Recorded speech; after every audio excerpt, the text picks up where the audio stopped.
watching this video. Hopefully you will learn a lot of practical and tips for you to pass the ADEX exam. Now we are on tooth number 5 and 3, preparation, crown preparation. At the same time, it is a bridge, so you need to evaluate the draw and passive insertion and stuff. So this is the criteria form that you can just scan with your phone to get into the page, and which is made by ADEX. And this is what I have just rearranged and just got the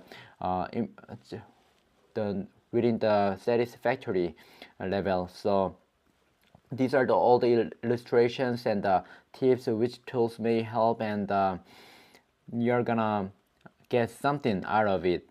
That is my wish, and you will write a comment that, oh, I passed the ADEX thanks to this video or something. Yeah, I really wish that you pass and you become a successful dentist in future. And you are.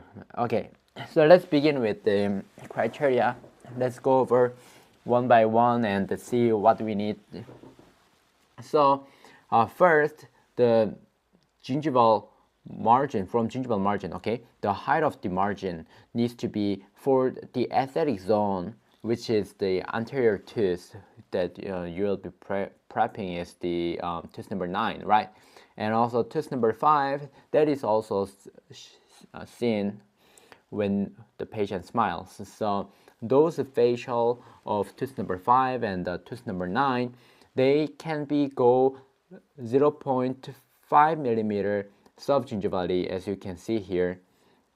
You can make it 0.5 millimeter lower, right?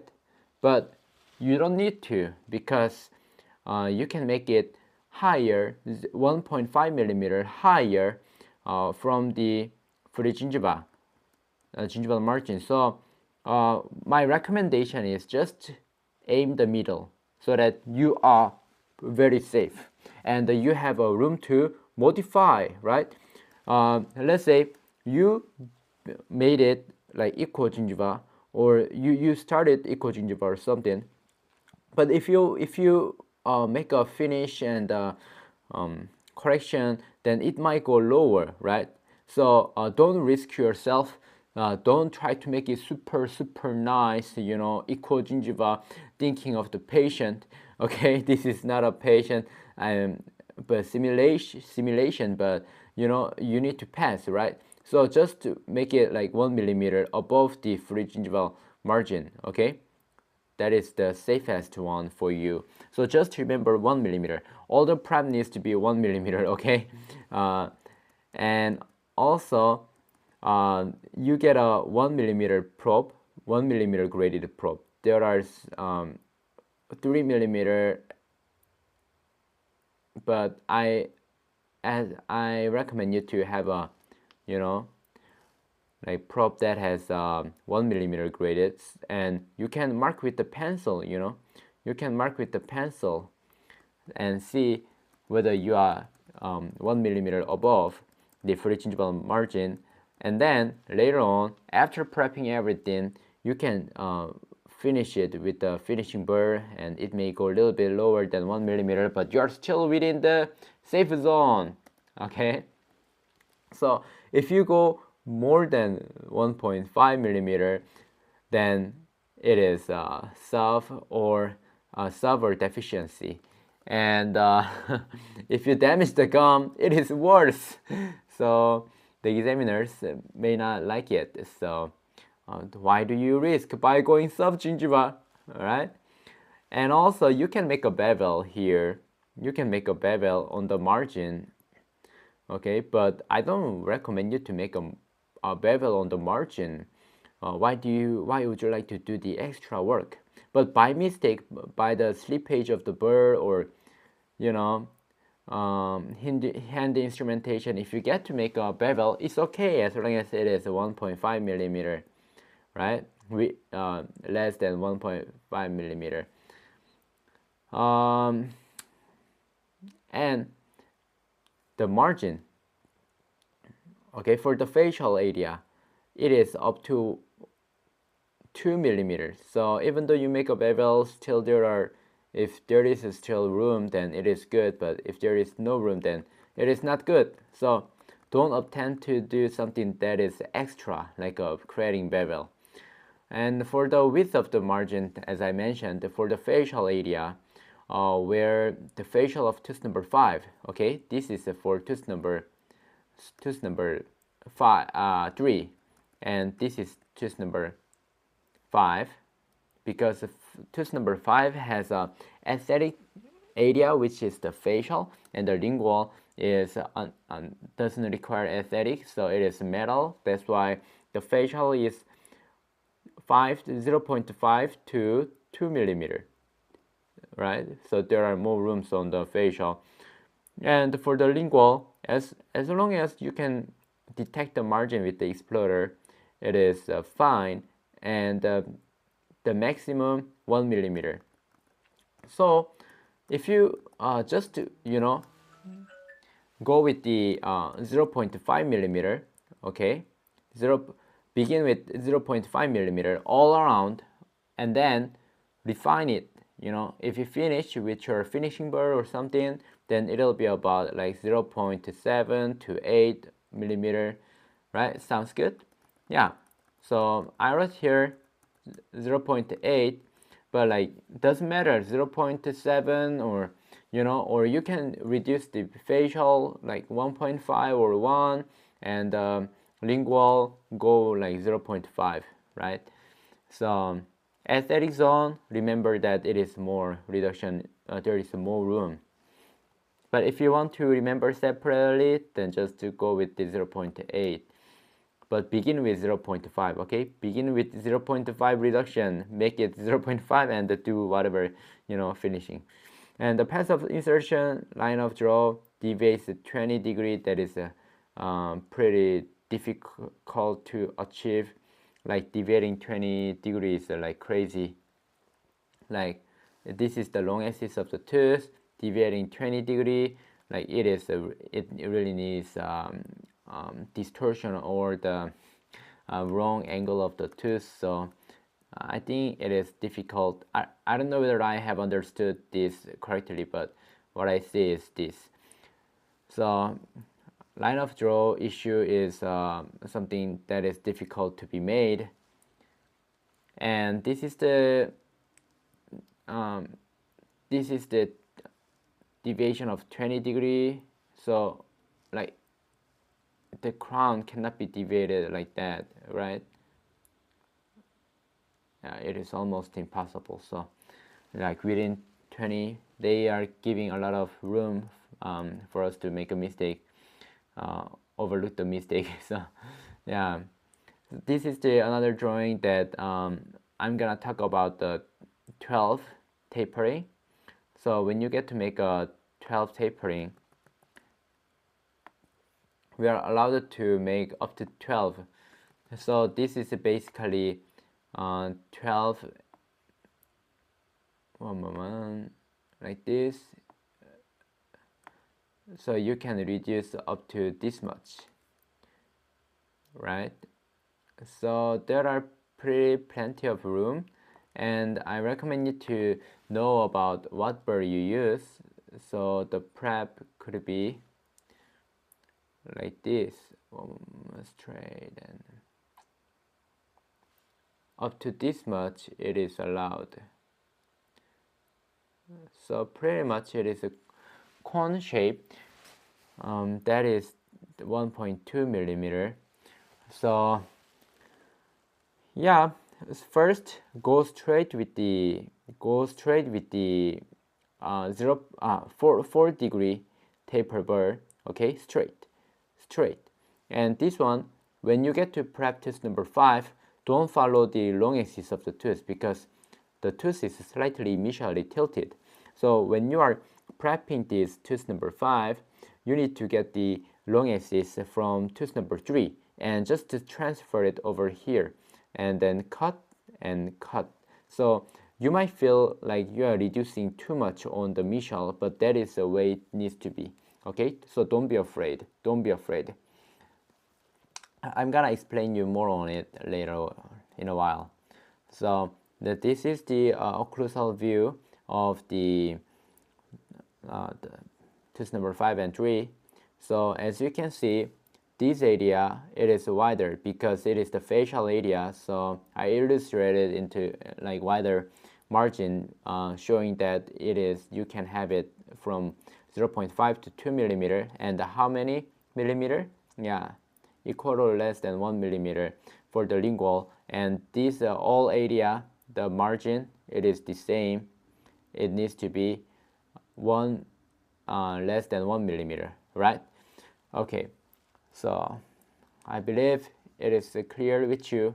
And all the corners and the margins needs to be rounded, right? Needs to be rounded. So use the finishing burr to round off all the sharp corners, okay?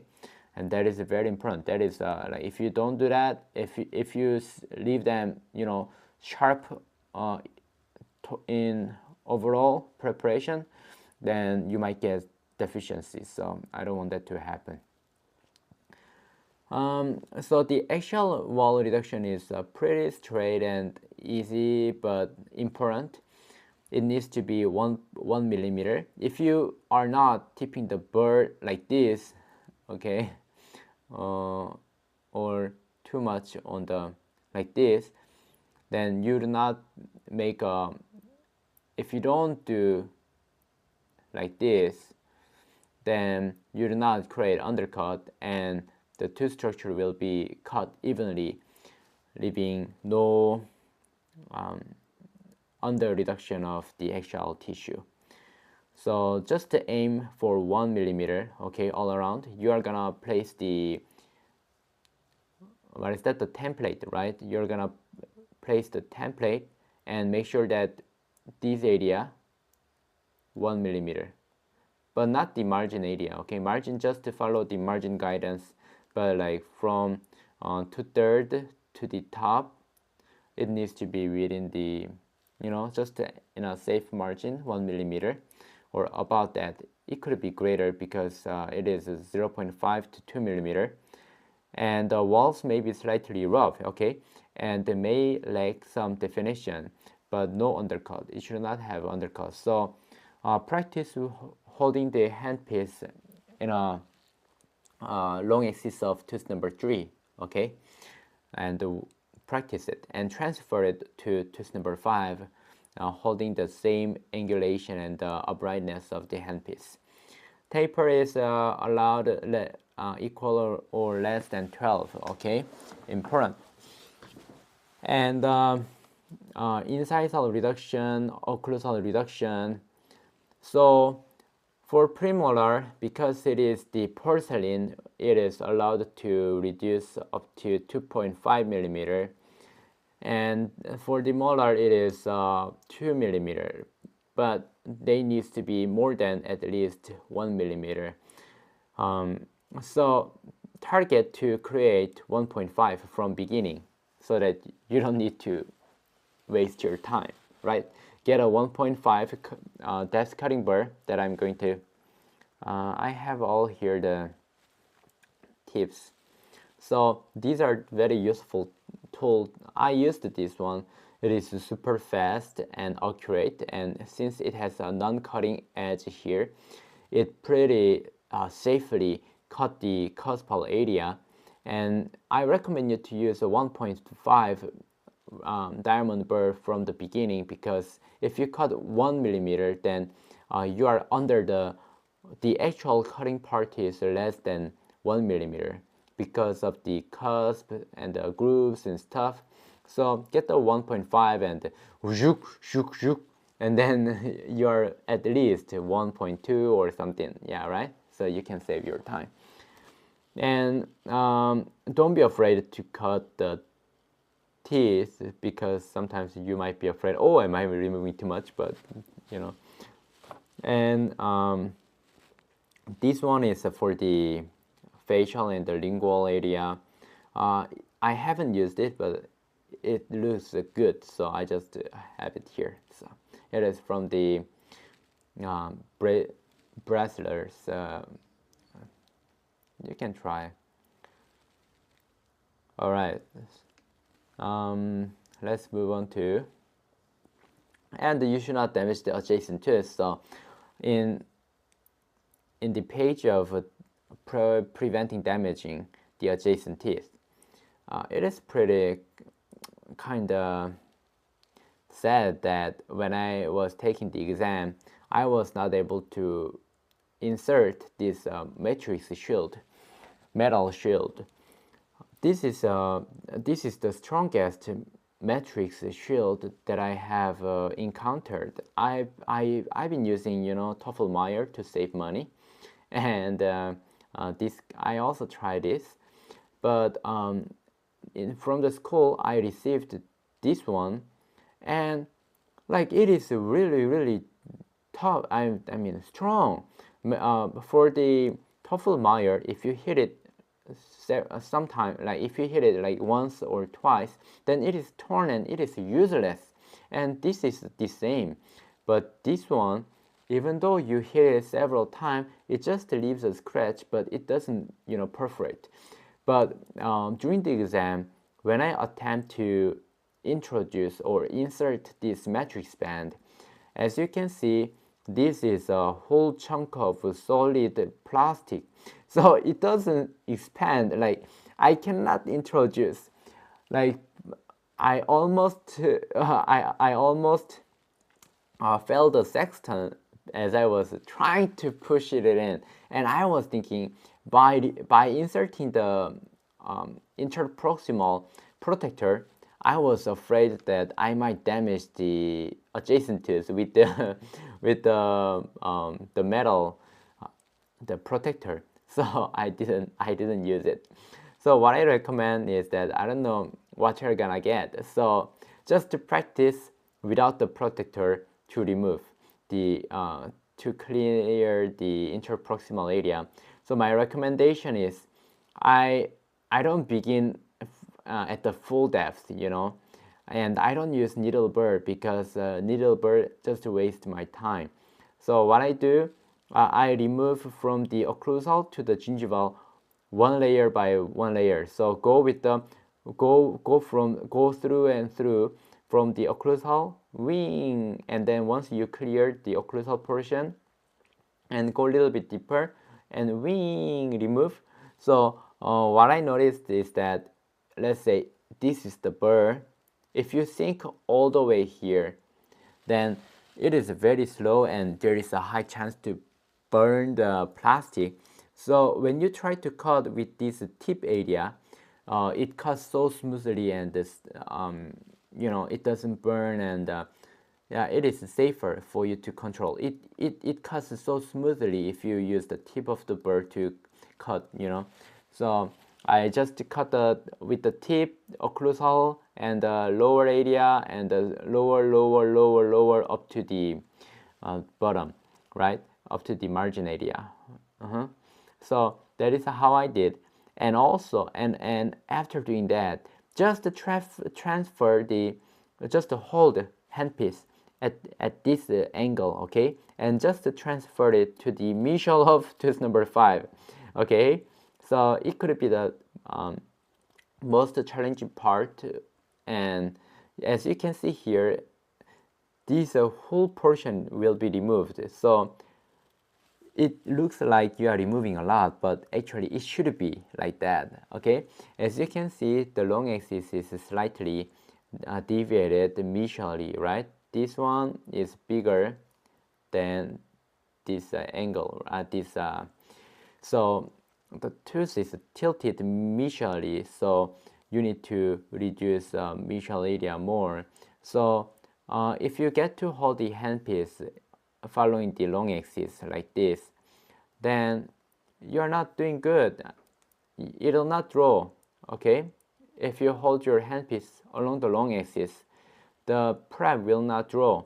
Distal area will draw because it is taping, but this one will make an angulation like this, and it'll not draw, okay? You get it?